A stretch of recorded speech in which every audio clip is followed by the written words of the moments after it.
میں نے اپنے کانوں سے سنا ہے، کل 10ویں کا اعلان اکٹھا کرا دیا گیا اور یہ ٹھیک کیا جاتا ہے، ایک ہی دن میں دونوں ایصال ثواب کی تقریبات ہو جائیں۔ اس کا اصل ایصال ثواب ہے۔ ایصال ثواب کیا ہے؟ ایصال ثواب یہ ہے کہ آپ کو دعا کرنی ہے جانے والے کے لیے، کچھ قرآن مجید پڑھ کے، کچھ اذکار پڑھ کے، کچھ وظائف پڑھ کے اس کی روح کو ایصال کرنا ہے، اتنا مقصود ہے۔ بڑی غور سے، مجھے تھوڑا ٹائم دیں گے آپ 2-3 منٹ کا صرف، اور میری بات پہ نا خاص توجہ کریں، خاص بات کرنا چاہتا ہوں۔ اگر اس میں کھانا پکانا ہے نا تو آپ نے کھانا اس لیے پکانا ہے کہ غریب کو، مسکین کو کھانا کھلائیں گے، اور جو ثواب اس کا ملے گا وہ بھی جانے والے کی روح کو ملے گا۔ لیکن اگر آپ اس میں دعوت پکا لیں، دعوت رشتہ داروں کی، یاروں کی، وہ تو بھائی دعوت ہے۔ ایک ہے کہ آپ نے کوئی ایسا کام کیا جس سے جانے والے کی روح کو، ہوٹل میں بیٹھ کے کھانا کھایا 4 بندوں نے، موج کی، مرضی کا انہوں نے گوشت اڑایا، تو وہ کہیں اس کا ثواب جائے گا۔ یہ جو دعوت کا لفظ ہے نا، کہ دعوت کی، امیر لوگ سارے اکٹھے کیے، رشتہ دار، دوست احباب، سیاسی سب آ گئے، اب آپ نے وہ دعوت کی اور نام آپ نے ختم شریف کا دے دیا۔ آپ تھوڑی گہرائی سے سوچیں کہ یہ ختم بنتا ہے؟ ویسے ذہن قبول کرتا ہے کہ یہ ختم شریف ہے؟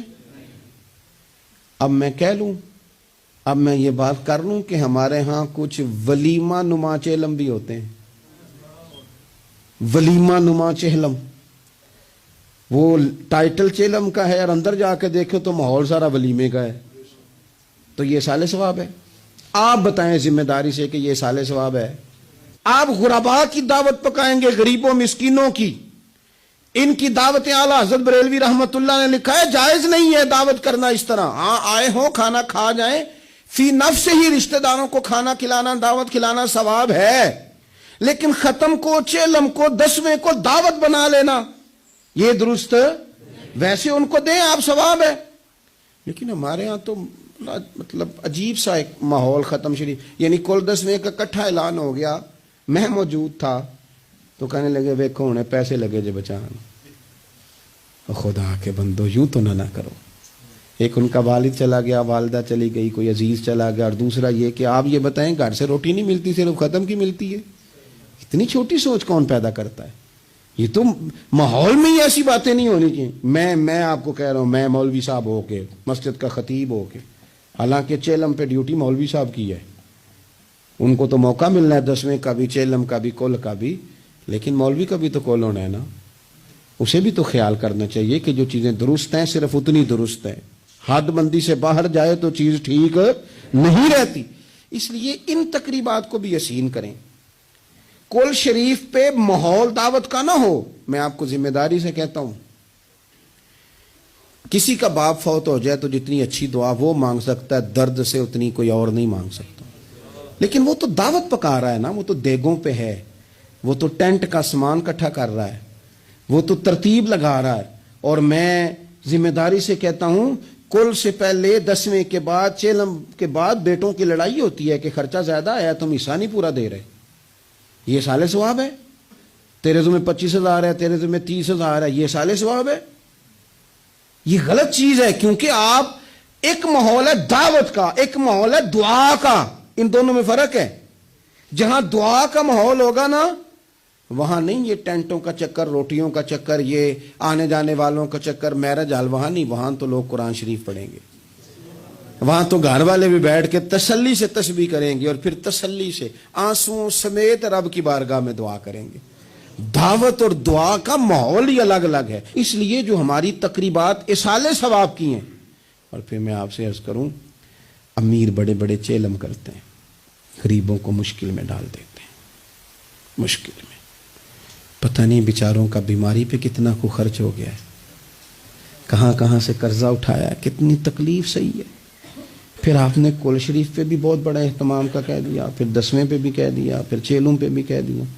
نہیں، کچھ لوگ زبان سے کہتے لیکن بڑی تکلیف میں آ جاتے، بڑی آزمائش، بڑی ساری دکھ بھرا معاملہ ہوتا ہے۔ اور میں نے دیکھا ہے، چونکہ میرا شعبہ ہے، میں نے قریب جا کے دیکھا ہے، لوگ سوال جواب کر رہے ہوتے ہیں، جناب آپ کیسے کر کے کریں، کس کو دکھ بتائیں؟ ایک ماں کے جانے کا دکھ، باپ کے جانے کا دکھ، بھائی کے جانے کا دکھ، اور ایک یہ والا دکھ۔ نہ کریں یہ کام۔ ہمارا دین جہاں ہمیں تکلیف نہیں دیتا، اپنے آپ کو تکلیف میں نہ ڈالیں۔ اصالہ ثواب ضرور کریں، فی نفس ہی اس کا بہت اجر و ثواب ہے، لیکن مشقت والا کام میں درد سے کہ غریبوں کا بھلا کر دو، پر ان کو جا کے مشورہ دو کہ یار مہربانی کرو، ایک ہی ختم کافی ہے۔ بڑا ختم کل والے دن ہو گیا، اب جائیں لوگ اپنے گھروں کو۔ چیلم والے دن بس ٹھیک ہے، میں تو آپ کو مشورہ دوں گا کہ آپ کسی مسجد میں گھر سے سارے لوگ چلے جائیں، مسجد کے نمازی بیٹھے ہیں، وہاں جا کے آپ کہیں جناب قاری صاحب یہ تھوڑا ختم شریف پڑھ دیں۔ آپ کو بہت بڑا اعلان کرانے کی بھی ضرورت نہیں، آپ ختم شریف پڑھ دیں۔ دیکھو نا میرے نبی پاک صلی اللہ علیہ وسلم، اللہ کرے حضور کی ادائیں نور بن کے ہمارے دلوں میں اتر جائے اور وہ نہ اندر رہ جائیں ہمارے۔ یہ دیکھو اصالہ ثواب۔ حضرت سیدنا سعد بن معاذ رضی اللہ تعالیٰ عنہ کا وصال ہو گیا، قربان جائے، نصیب دیکھو، حضور ان کی قبر پر کھڑے ہو گئے۔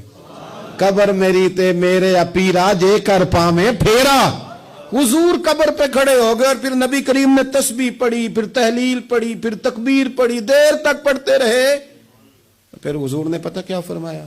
فرمایا تمہارے بھائی کی قبر تنگ ہو گئی تھی، میں نے تسبیح پڑھی ہے تو اللہ نے کشادہ کر دی ہے، کھول دی ہے قبر، تو جاؤ نا ابا جی کی قبر پہ پڑھو نا وہاں اللہ اکبر اللہ اکبر اللہ اکبر، پڑھو نا وہاں جا کے الحمدللہ الحمدللہ وہاں پڑھو جا کے، وہاں جا کے کہو لا الہ الا اللہ لا الہ الا اللہ لا الہ الا اللہ محمد الرسول اللہ صلی اللہ علیہ، پڑھو جا کے وہاں سورہ یاسین، پڑھو جا کے سورہ ملک، پڑھو جا کے وہاں قرآن مجید، دیکھو معاملات ٹھیک ہو جائیں گے۔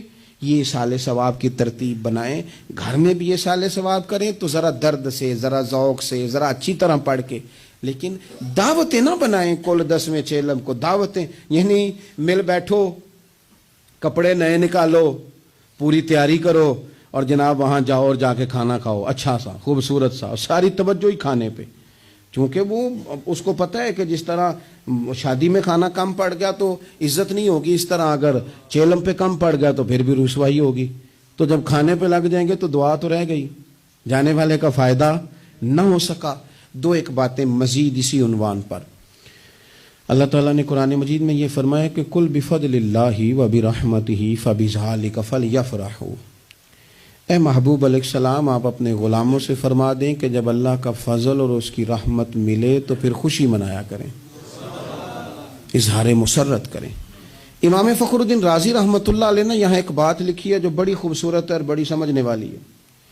امام رازی رحمۃ اللہ علیہ فرماتے ہیں کہ یہ خوشی اس لیے نہیں منانی کہ انعام ملا ہے، خوشی اس لیے منانی ہے کہ رب کی طرف سے ملا ہے، خوشی اس لیے منانی ہے کہ محبوب نے دیا ہے، تو جب محبوب دے نا، وہ چند دن پہلے بڑا لطف آیا، بس ایک بات ہے بھولتی نہیں، سے ثبوت نہ منگو میتھوں نظر کرم قد ہوئی، اے میں جانا یا دل پر جانے غیر نہ جانے کوئی۔ یہ اس لیے خوشی منانی ہے کہ نظر کرم ہوئی ہے، اللہ نے نوازا ہے، تو اب جب اس لیے خوشی منانی ہے کہ اللہ نے دیا ہے تو پھر خوشی بھی وہی منانی ہے جس سے اللہ راضی ہو، اسی انداز میں رہنا ہے جس میں رب رسول راضی ہوں۔ تقریبات میں دو تین چیزوں کا خاص خیال، ایک تو خرچ حد سے زیادہ نہیں ہونا چاہیے، اعتدال کے ساتھ خرچ کریں، فضول خرچی سے بچیں۔ ہماری شادیوں میں اتنا زیادہ خرچ ہوتا ہے، اتنا زیادہ خرچ ہوتا ہے، اور یہ چونکہ ہماری طبیعت ہے نا، ہم کسی نہ کسی بات میں اپنے آپ کو خود بخود ایموشنل کر لیتے ہیں۔ میرا پہلا منڈا ہے تو میں زور لانا ہے، سارے چاہ کرنے، پھر میرا آخری ہے تو ہن بھی میں سارے چاہ، او دیکھو جی آخری شادی ہے، او یہ آخری نہیں ہے میرے بھائی، کس نے آپ کو کہا؟ دعا کریں نا اللہ بیٹے کو بھی بیٹے دے، اللہ بیٹے کو بھی بیٹیاں دے، ان کی بھی شادیاں ہوں، تو آخری تو نہ ہوئی۔ کیوں مطلب آپ بلا وجہ اپنے آپ کو خود بخود ایموشنل کر کے، اور یہ اتنی کبھی طبیعت ہے بعض لوگوں کی کہ وہ کہتے ہیں وہ دکھانا ہے آج۔ آپ شادی کی تقریبات کو فضول خرچیوں سے بچائیں۔